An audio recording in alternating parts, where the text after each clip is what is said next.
Ce qu'on a voulu faire à Combeau-de-Seine-Marine, c'est préserver une zone humide en corps de bourg.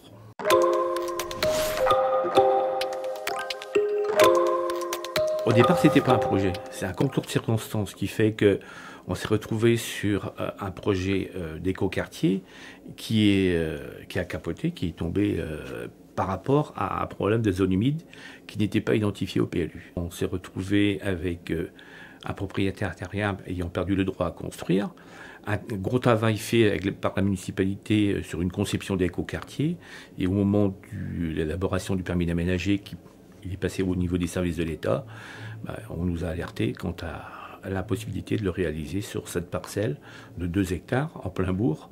Pour nous, c'était une grosse déception. On a su rebondir sur une période du mandat suivant où la commune a fait l'acquisition de cette parcelle et l'a transformée en un lieu de vie qui est situé en pleine agglomération entre 2 quartiers.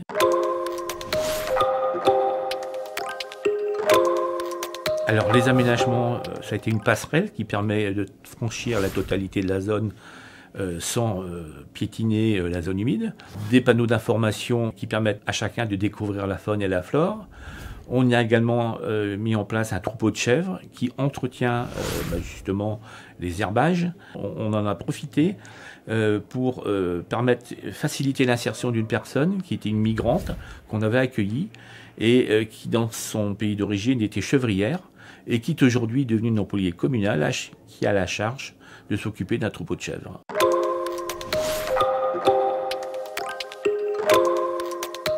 Nous avons été soutenus par le CIVA Lodey, le syndicat bassin versant de Lodey, par l'agence de l'eau, par la région et le département.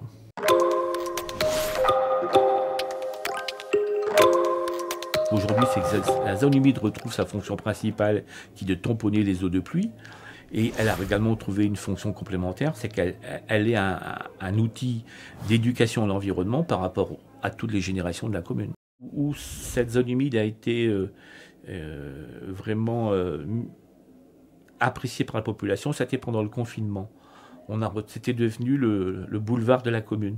Les gens se croisaient, les enfants avaient réinventé les moulins à eau, les petits bateaux sur le cours d'eau. Et là, c'était quelque chose que j'ai vraiment apprécié comme maire.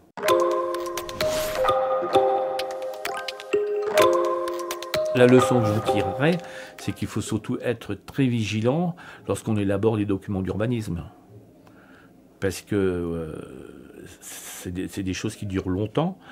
Donc il faut être hyper vigilant, ne pas se tromper sur le classement des zones, bien identifier les zones humides lors de la rédaction des documents d'urbanisme.